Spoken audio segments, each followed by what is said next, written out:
సాంబార్ కోసం ముందుగా పప్పుని కడిగి సిద్ధం చేసుకొని 3 విజిల్స్ వచ్చిన తర్వాత పప్పుని ఇలా మెదిపి రెడీ చేసుకోవాలి. తర్వాత ప్యాన్లో ఆయిల్ వేసి ఆయిల్ బాగా హీట్ అయిన తర్వాత 1 ఆనియన్, టమాటో, మిర్చి కూడా వేసి బాగా ఫ్రై చేసుకోవాలి.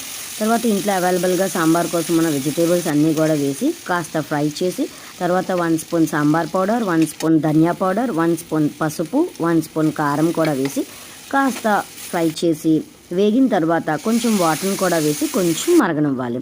ఇది ఉడికిన తర్వాత ముందుగా సిద్ధం చేసుకున్న చింతపండు మగ్గును కూడా వేసి బాగా మరగనిచ్చి ముందుగా సిద్ధం చేసుకున్న పప్పును కూడా వేసి కలుపుకొని కన్సిస్టెన్సీ సరిపడగా వాటర్ని కూడా యాడ్ చేసుకుని టేస్ట్కి సరిపడినంత సాల్ట్ కూడా వేసుకొని బాగా సాంబార్ని మరగనివ్వాలి. సాంబార్ ఎంత మరిగితే అంత టేస్ట్.